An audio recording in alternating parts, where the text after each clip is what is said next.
नमस्कार शेतकरी बांधवांनो, आज आपण बघणार आहोत मका पिकाचे ड्रीपद्वारे संपूर्ण खत नियोजन। रब्बी सीझनमध्ये 70 ते 80% जवळपास मका या ठिबक सिंचनवर होतात। बऱ्याच शेतकरी बांधवांचे असे प्रश्न असतात की ड्रीपद्वारे कोणत्या स्टेजसाठी कोणते वॉटर सोल्युबल द्यावीत। या वर्षी मकाला कमी बाजारभाव मिळाला, त्यामुळे आपल्या बजेटनुसार याचे नियोजन करावे। वॉटर सोल्युबलचे रेट हे जास्त असल्यामुळे आपण या व्हिडिओमध्ये ही बघूया की यांच्या रिप्लेसमेंटसाठी आपण काय करू शकतो की जेणेकरून आपल्या खर्चामध्ये पण बचत होईल। आपण जमिनीतून जे खत देतो त्यांची मात्रा कमी करून हे नियोजन आपण ड्रीपद्वारे पण करू शकतो। पहिल्यांदा हे जाणून घेऊया की ड्रीपद्वारे खत देणं का गरजेचे आहे। आपण जे जमिनीतून खत देतो जसं की युरिया, DAP, 12-32-16, 10-26-26 किंवा इतर ग्रेड्स, यातील नायट्रोजन, फॉस्फरस आणि पोटॅश यांची फर्टिलायझर यूज इफिशियन्सी ही नत्रस पुरत पालासनुसार 20 ते 50% दरम्यान असते। म्हणजे जे आपण खत देतो त्यातील 20 ते 50% खत पिकाला लागू होते, बाकीचे लीच आउट होते, हवेत उडून जाते किंवा जमिनीत फिक्स होते। पण वॉटर सोल्युबलची न्यूट्रिएंट यूज इफिशियन्सी ही जवळपास 50 ते 80% पर्यंत असते। तसेच फवारणीद्वारे याचे प्रमाण आणखी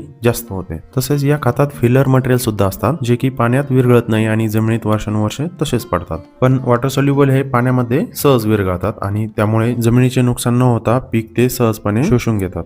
तसेच ड्रीपद्वारे खत दिल्याने लेबरचा खर्च वाचतो, वेळ वाचतो आणि मुळ्यांच्या कार्यक्षेत्रामध्ये खत गेल्याने पीक ते सहजपणे उचलते। 50 ते 60 दिवसानंतर मक्कामध्ये आपल्याला सहजपणे चालता येत नाही, त्यामुळे ड्रीपद्वारे खतांचे नियोजन करणे गरजेचे असते। आपण या खतांचे नियोजन हे ड्रीपमधून 10-12 दिवसापासून ते 90 ते 100 दिवसापर्यंत करू शकतो। ड्रीपद्वारे खतांचे नियोजन हे बाजारभाव, आपले बजेट आणि जे बल्क फर्टिलायझर असतं त्यांची मात्रा कमी करून ऍडजस्ट करू शकतो। आपल्याला सुरुवातीचा डोस हा 10-12 दिवसानंतर 1261-0 हे एकरी 3-4 किलो सोडायचा आहे। आता सुरुवातीला 1261च का, कारण फॉस्फरस हे मुळ्यांची चांगली वाढ करतं, त्यामुळे सुरुवातीपासूनच जर पीक मजबूत असेल ते काटक बनवून उत्पादन ही चांगली येईल।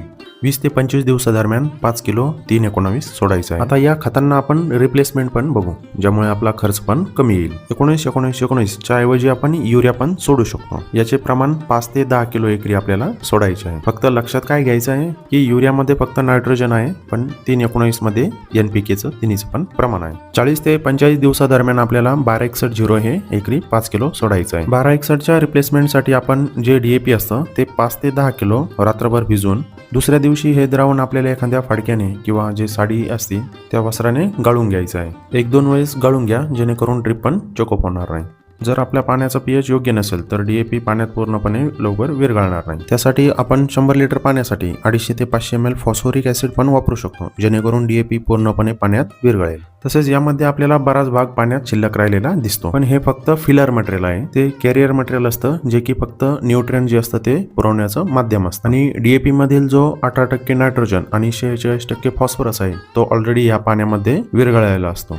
पॉलिनेशन चांगलं होऊन आणि मक्याचे दाणे पूर्णपणे भरण्यासाठी आपल्याला 55 ते 60 दिवसादरम्यान चिलेटेड बोरान आणि चिलेटेड झिंक हे एकरी 500 ग्रॅम सोडायचं आहे। 60 दिवसाच्या दरम्यान आपण 13-40-13 हे एकरी 5 किलो सोडू शकतो, किंवा याला रिप्लेसमेंट आपण 12-32-16 हे DAP सारखं भिजून वापरू शकतो। 70 ते 80 दिवसादरम्यान आपल्याला 0-52-34 हे एकरी 5 किलो सोडायचं आहे। 90 ते 100 दिवसादरम्यान आपल्याला 0050 किंवा पोटॅशियम शोनाइट हे एकरी 5 किलो सोडायचं आहे।